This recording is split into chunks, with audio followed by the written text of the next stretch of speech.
Alright, we are officially on Corvin's route. Blue Butterfly Hype. Chapter 1, The First Secret. Alright, more secrets incoming. Oh. This music. Hello. After that day, I tried to keep the supernatural from bleeding into my home life as much as I could. Apparently, I was legally bound to not reveal the paranormal community to people not a part of it, including my family if possible. There was some fancy Paranormal Secrecy Act in place that dictated how we were allowed to talk about the magic community to normal people, enforced by Allie's agency or whatever. The rules were pretty nebulous, but my case was one where I was apparently not allowed to discuss it with my family.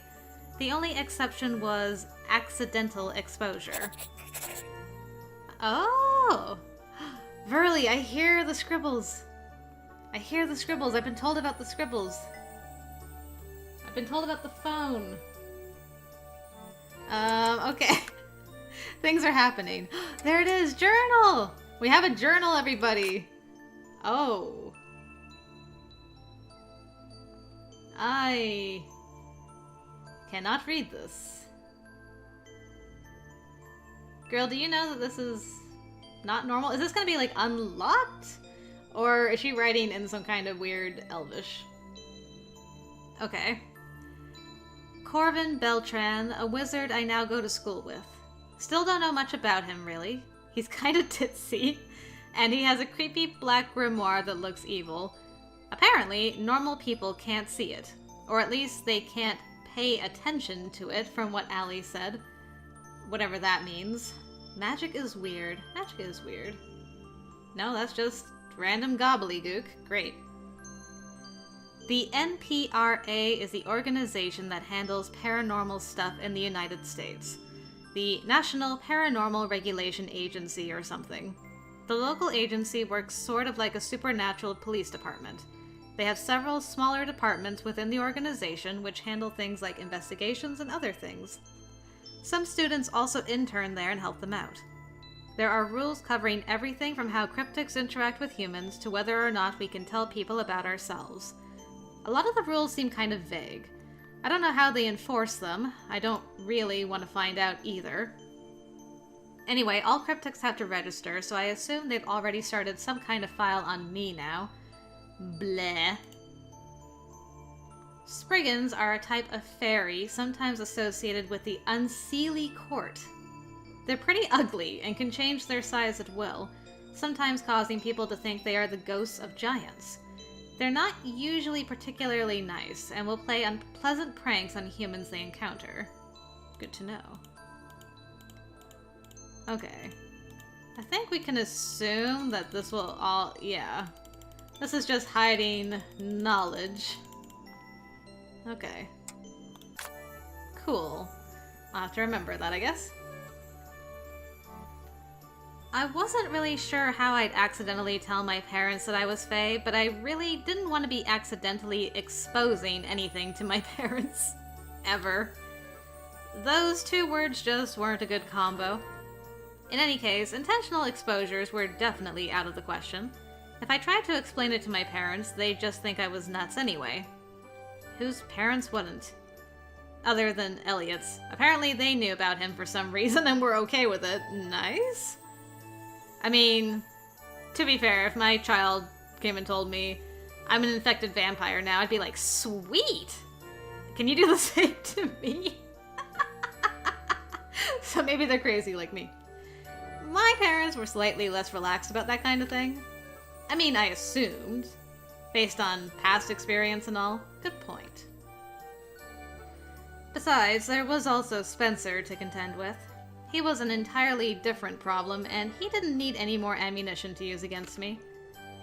For a few days, breakfast was my anchor to reality. Not that I ever expected myself to be clinging to coffee and egg toast as a way to maintain my sanity. But hey, that's what my life had become. At least at breakfast, I could usually pretend everything was the same as always. Well, I mean, I'd been able to do that for about 2 days anyway. It was clear the paranormal world had been just waiting for me to realize I was a part of it so weird creatures could start popping up left and right. First just at school, then around town, then in the house. Imp? Yes! I frickin' called it! I called you! I knew it! I am so pleased. Unreasonably. In fact, I was currently watching a little brown creature bathe in the dishwater a few feet from where I was sitting trying to have coffee. A tutelary spirit. A type of fae like a brownie or something. At least that's what Allie had said it was anyway. Let's read about the brownies. Okay, brownie. Not there. Not there. There we go. Tutelary spirits are spirits that are guardians of a specific place. Brownies, and an assortment of other hobgoblins and fae, are often placed in this category because of their tendency to guard specific locations or households. So are you like a family brownie, or are you a location brownie? There was a fairy circle. Don't know if that means anything, but possibly. Anyway. So, Nora, how are you settling in at school? Nora? I wonder how sanitary that is. Nora? It picked up the sponge and started scrubbing itself. Ew. Mom seriously needs to start using the dishwasher. Nora! What? I asked how you're settling into school. Oh. Okay. I guess. She seems to be making friends. Spencer was standing at the bottom of the stairs watching me. I raised an eyebrow. The keys are missing again, and I can't find my homework. I found your keys in the fridge this morning. Spencer looked straight at me. And my homework? Why are you looking at me? I didn't touch your homework. Sure. Spencer. Actually, the homework thief was currently using the sponge as a flotation device in the sink, and nobody noticed it. Brownies were usually pretty benign, and even helped out around the house, unless you made them mad. As Spencer apparently had, I was still working on figuring out what he'd done to it. If you can't see it, how would you make it upset? Oh, he kicked the fairy ring. Understandable. That's about fairy rings. Bear with me while I read all the lore. So I know what not to do to upset everything. Here we go. Brownies are usually benevolent, but it's possible to anger them, just like with any other fae. Once angered, you can sometimes appease them with gifts and food. Just never give them clothes. Apparently that's super offensive. No socks for Dobby. Gotcha. I huffed an annoyed sigh at him before turning to Mom. Yes, I am making friends. Mostly people in the club. What club is that? Some kind of paranormal club. I've heard it's mostly full of the weird kids from school. Give me a break. You're weird and you're not in it, so... Nora, you didn't mention you joined a club. Mom, yes I did. I joined it the day Allie started taking me to school. It's a paranormal club. She looked a little dubious, probably imagining us traipsing into the woods to hunt down Bigfoot like I had originally. I couldn't blame her, that's basically what I first imagined too. It's not a big deal. I didn't know you liked that kind of thing. It's not that I like it exactly, it's just a way to pass time. We don't do much besides meet up and read books. You're spending an awful lot of time there lately. You go there before school every day. Because Allie works in the office every morning, so we get there early, and I have nothing else to do. You spend every afternoon there, too. First, because I like the other people in it. And second, I had to join it because my afternoon ride is in it. Which, as you may recall, is your fault. Ooh. That one hit home. He scowled at me over the top of his glass. I don't know why I have to justify this to you anyway. I grabbed my books off the table and started outside to wait for Allie. All I'm trying to do is get settled in. Mom, Danny and Elliot are both in the club, and you know they're fine. Oh, Danny from next door? I met his parents. They're nice people, and he seems so polite. Exactly. Polite. Unlike some people. I shot Spencer a glare. Anyway, don't worry about it, Mom. Bye! I hurried outside. Spencer had been getting worse ever since we got back. Things had always been tense between us, but he was becoming openly hostile again, like he had been right after we moved. I started down the front steps. A hand closed around my arm and yanked me back slightly. Let go! Ugh, he followed me? I know something weird is going on with you. You can't keep pretending everything is perfectly normal. And here we go again.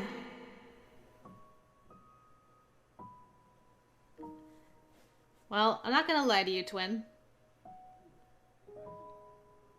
Why are you always so suspicious of me?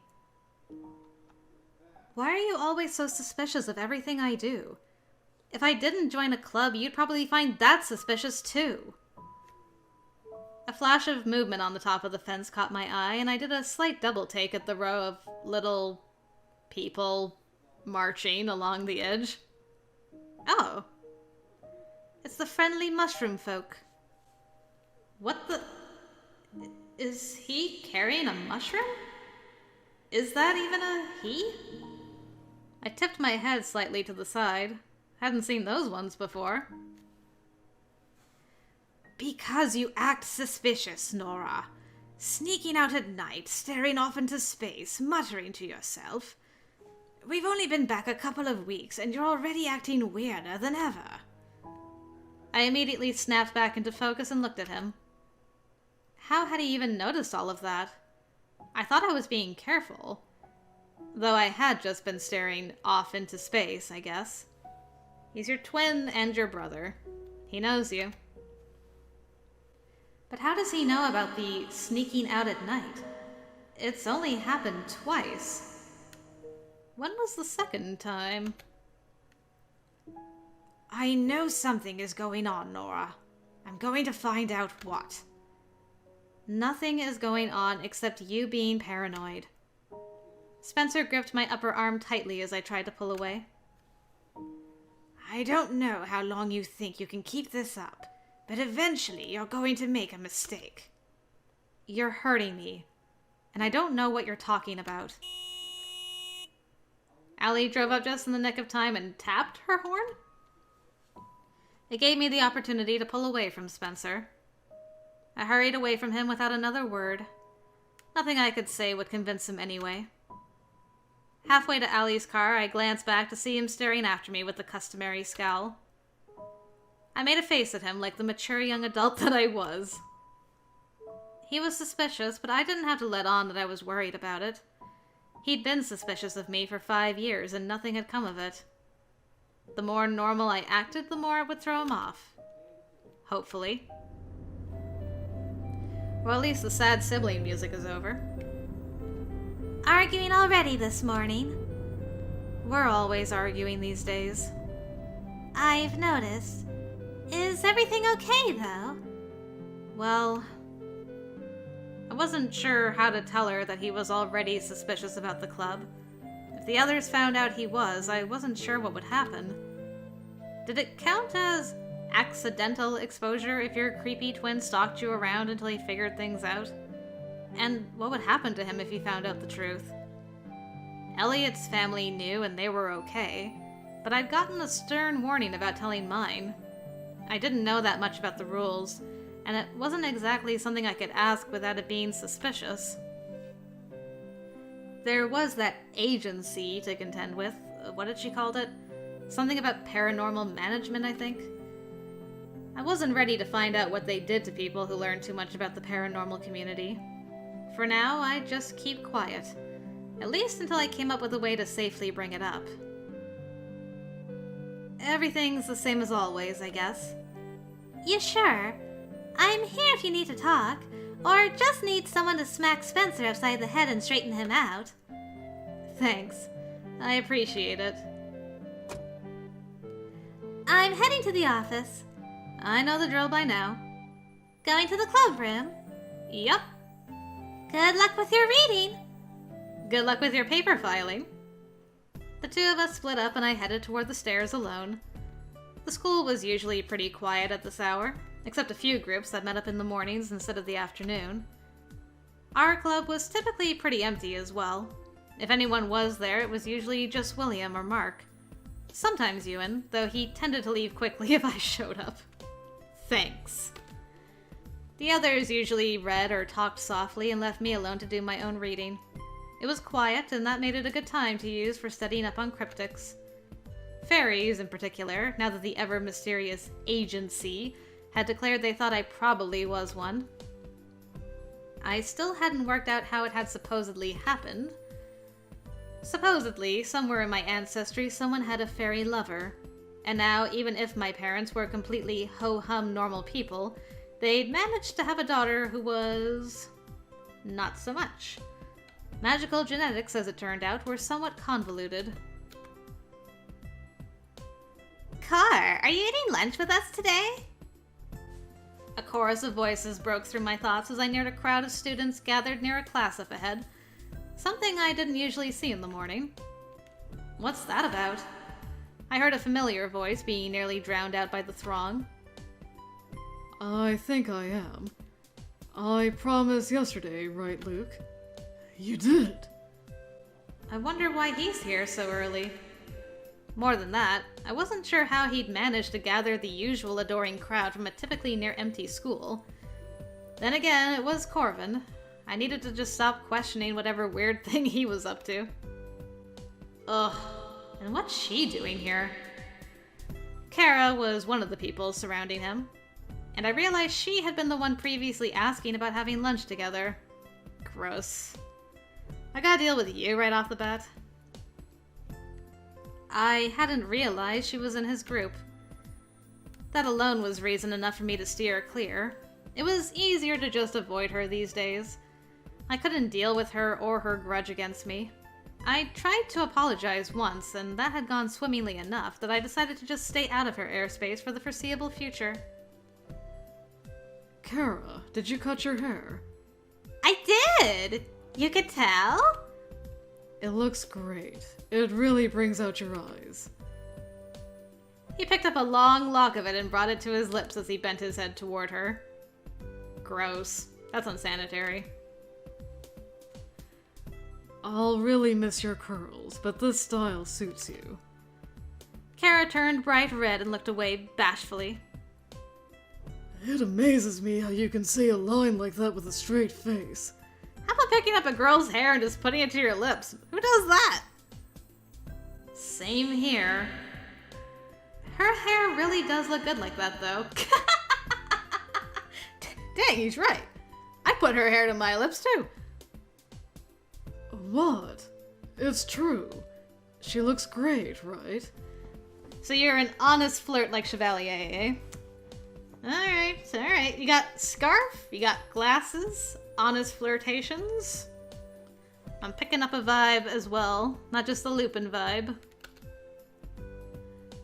By the way, I tried what you told me the other day, but I couldn't make it.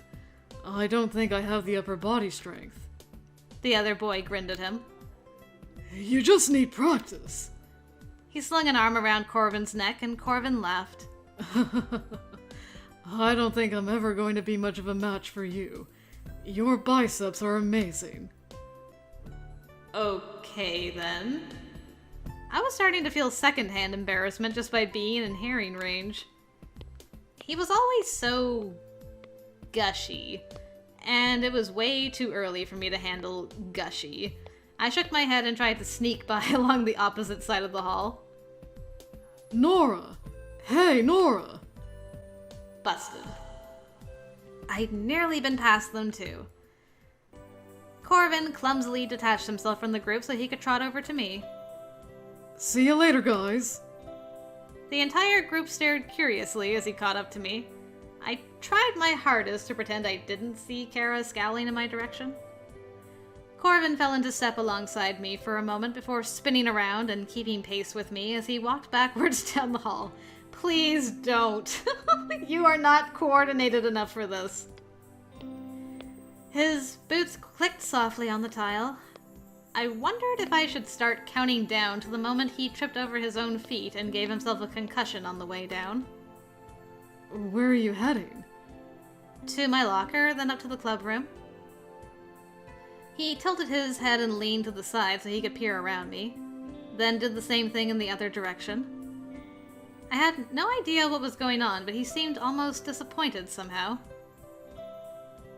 Corvin, what are you doing? Huh? Oh! I was just, Are those new boots?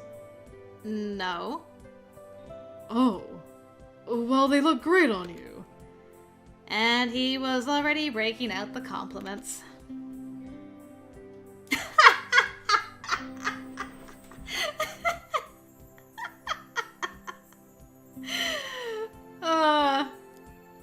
Alright.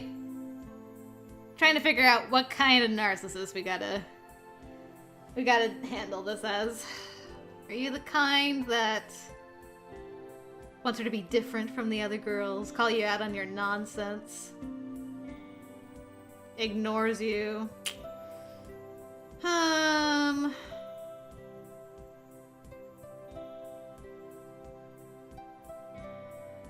I just don't know. I'm gonna just save there. The one I'm drawn to is this one. You know what? Let's call him out. We'll see what happens. Oh, really? Do they bring out my eyes? Uh-huh. Sure. He literally just used that line on Kara, only about hair instead of boots. He really needs some new material. I gave him a teasing smirk. Thanks. Do they bring out my eyes?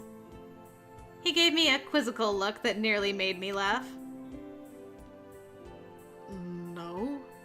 I mean, how can boots bring out your eyes? They bring out your feet, I guess. Your legs, maybe? Or your Don't you dare finish that! He just laughed. I forgot how often sarcasm went right over his head. Does it, or does he just pretend? They go great with those jeans, though. Gotcha. So, what are you going to the club room for? I usually go there in the mornings now that I ride with Allie. She gets here early, so I have some free time on my hands. I spend it reading up there. I have a lot of stuff to catch up on, know what I mean? I see. Huh. The club room. I should spend more time up there.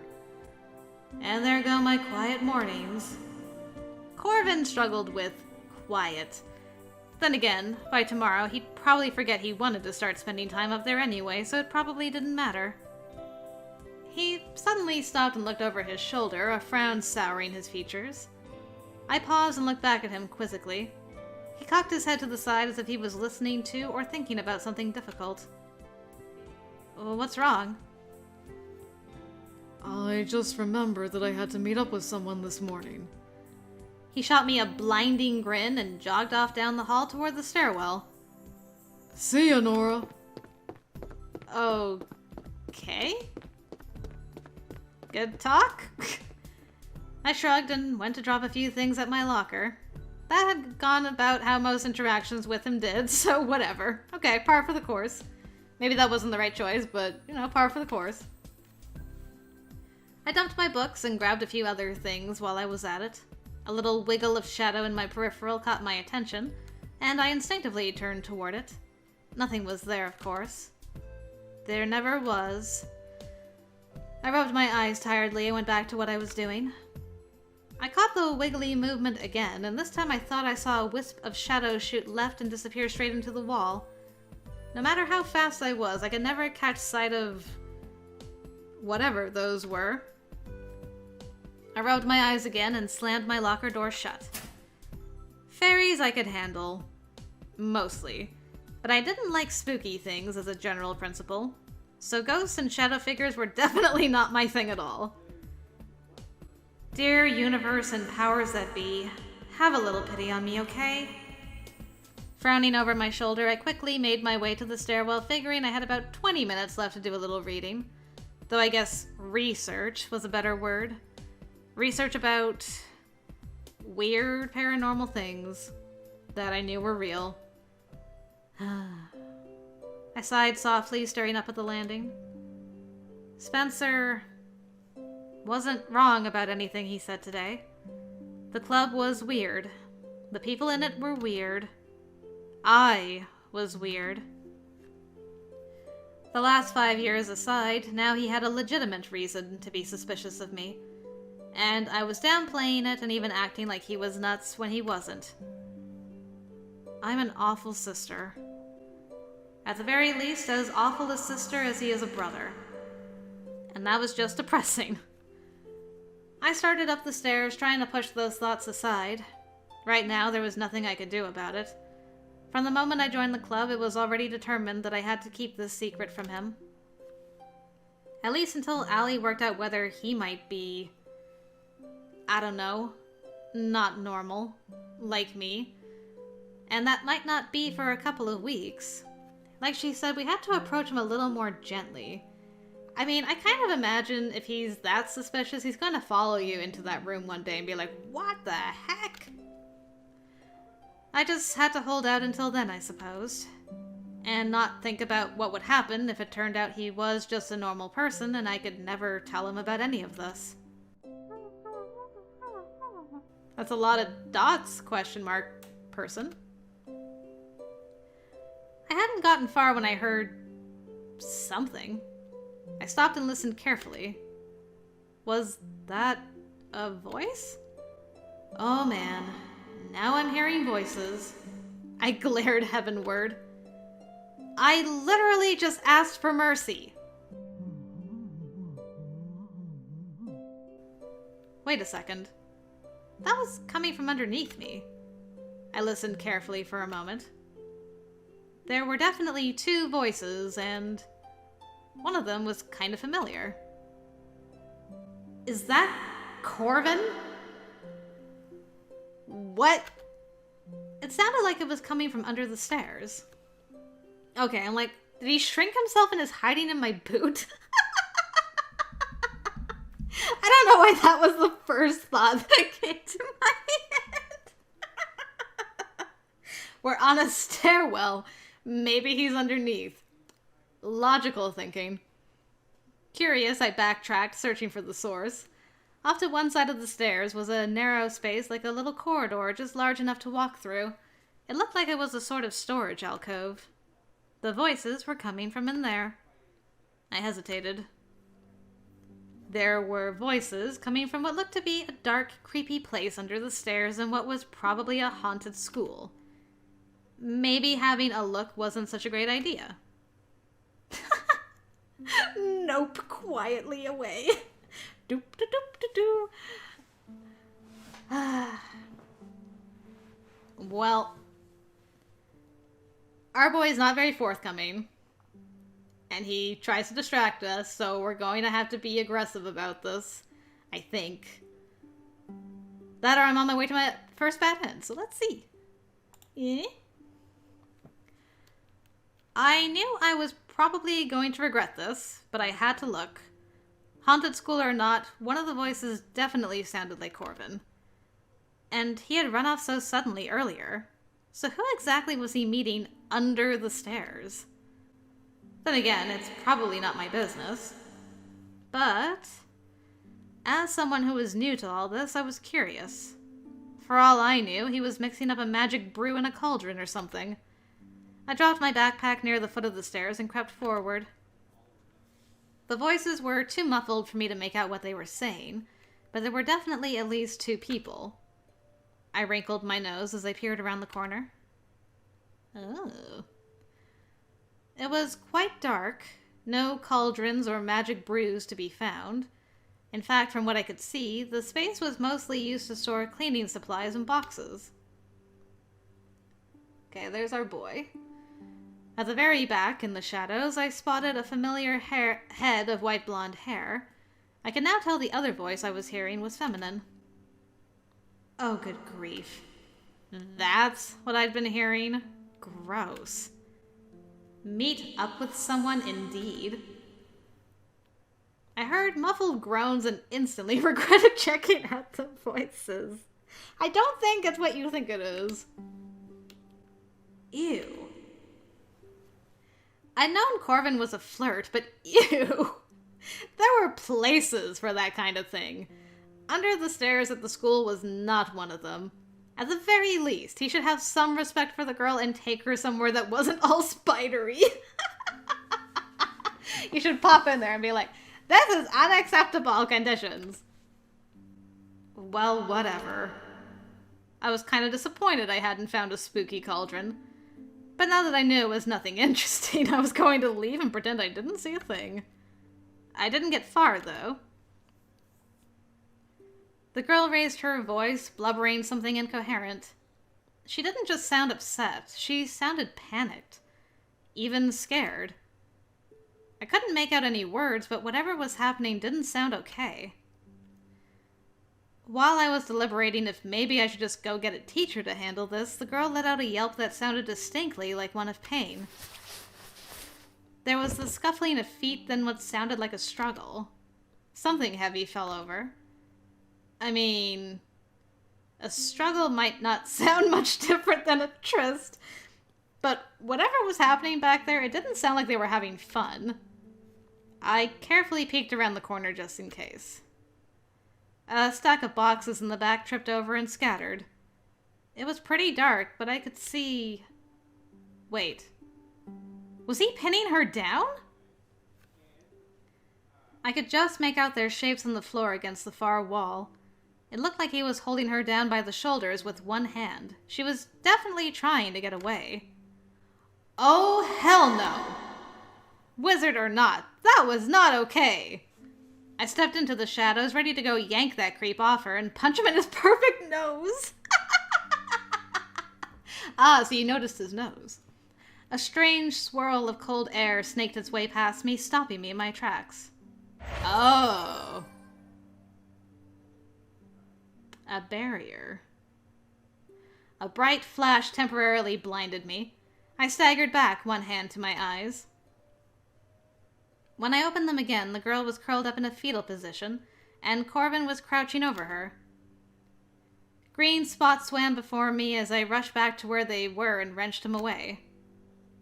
What are you doing to her? Oh, what is she doing to you? I didn't think she was a normal girl, but what's happening? Corvin stumbled back and crashed into the fallen boxes. Sitting in a jumbled heap, he stared up at me with wide eyes. Nora? I left him there and knelt next to the girl, but she seemed completely out of it. Her eyes were wide open, staring ahead, but she didn't seem to actually be conscious. Something dark was leaking from her mouth. Blood?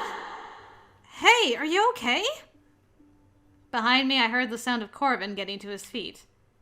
I stood and whirled around, moving myself between him and the girl. Nora, it's not what you think. I glared at him. Oh, really? Then just what is it? What is that black spot on his face? A bruise? There was no way he could have formed a bruise so fast, and it's not like I hit him. Please calm down. I need to take her to the nurse. What did you do to her? Corvin gave me a pained smile, clutching his side as he took a step toward me. Nora, I didn't hurt her. She was possessed. I was helping her. What? Possessed? I faltered. It had looked like he was attacking her, though. I glared at him cautiously. You said you had to meet someone, and then I come over here to find you with a girl. Isn't she who you were meeting? Corvin just sighed, rubbing at his face. The purple mark looked like it was getting a little smaller. What is that? Can you accept that maybe I sensed something was off nearby and made an excuse to leave? What's that stuff coming out of her mouth? It's just the aftermath of having something dangerous expelled from her body. I don't know how things look to you, but if I hadn't removed that thing from her, she probably would have died. I glanced over my shoulder at the slumped-over girl. Oh, the bruise is gone. Well, she doesn't exactly look to be in good shape as it is. He grimaced. She'll recover, but I really do need to get her to the nurse's office. The nurse handles things like this? Do you think they'd hire a normal nurse in a school where a portion of the student body isn't human? Okay, that actually was a good point. But it hadn't looked like some kind of weird exorcism. Then again, I've never witnessed an exorcism, weird or otherwise. What did you think I was doing to her? Well, I mean, assaulting her?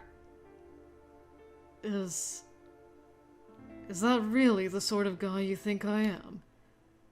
Oh, he looks so sad! Corvin, I'm sorry. That kind of hurts a little. It's not like I know you very well. No, Boo, I don't think that. I don't believe. I don't think that about you. That's why I was disappointed. And kind of shocked. Ugh, why did I have to be the one who ended up feeling guilty here? It just looked really bad from where I was standing, okay? I suppose I can understand. Besides, you really don't know me at all, I guess. It's not as if I've gotten much chance to get to know you. No, I suppose not. Why did he sound so sad? Or maybe that was disappointment. I'm sorry, okay? Just give me a heads up next time instead of running off all mysteriously. I don't know what you expect me to think when you leave me in the dark, then go do something that might look shady from the wrong angle. I hesitantly moved aside and let Corvin kneel next to the girl, checking her out. I crouched down beside him, looking down at her worriedly. I'm a part of this world now, you know. You could have just told me there was something you needed to check out. And you probably would have wanted to come with me. Considering I'm here anyway, was that really the issue? Can you move the boxes out of the way? I need to get her out of here. Sure. It's gonna be hard to get you to actually talk to us, isn't it? Every time I ask you a question that's a little too personal, you're like, distraction mode. While Corvin quietly lifted the girl in his arms, I cleared the way to the opening for him. Corvin was supporting the girl with one arm around her waist, but she was just draped limply against his body. I can't believe you threw me into the wall. Sorry about that. He chuckled softly. You're surprisingly strong for someone your size. Someone my size? You know, there are plenty more walls down here to throw you against. Okay, come on. I'm carrying an injured person here. He eased her out of the little room and back toward the foot of the stairs. I'll take her down to the infirmary. He paused for a moment, looking over her head at me. And Nora, I'm sorry I scared you. I'm sorry I got in the way. I hope she's all right. She'll be fine, I promise. I've done this before. That doesn't make me feel better about it. Corvin just laughed, though I didn't know what it was he found funny about the situation. You know, I think you're probably the only person in the school who doesn't trust me. And you like that, right? Trust is earned, and doing shady things to girls under the stairs is not the way to earn my trust. I'll try to remember that. But for the record, you're one of us now. Things aren't always what they seem, so don't be so quick to interpret everything the way you would if you weren't a part of the club. Especially when other club members are involved. I'll try to remember that. But if you don't want me to view things like an outsider, stop treating me like one. I'll remember that. Okay. Good talk, you two. As soon as he was out of the narrow walkway, he carefully eased the girl into his arms and took off down the hall. Coming through! Someone collapse! Help! I watched him go, thoughts in turmoil. I had no idea what to think about all that. Possession? That kind of stuff happen frequently? Did wizards usually handle exorcisms? Wasn't it supposed to be a priest or something? Maybe he's some kind of priest wizard, like a white mage or cleric or something. Are those actual things? I had no idea. Ugh. I thought I was kind of adapting to the weirdness, but this was on an entirely different level. Though I guess I really shouldn't have just assumed the worst. No. No. My interpretation that he was attacking some girl where no one would see was totally fair. Who wouldn't have thought that? Aside from the bare basics, no one had really told me much about themselves. Wasn't it kind of important to let the newbie know they might catch others lurking in dark corners exorcising other students? I was going to go with a yes on that one. And now, on top of everything, I didn't have time to do any reading. I decided to forgo the club room and just trudge to literature instead.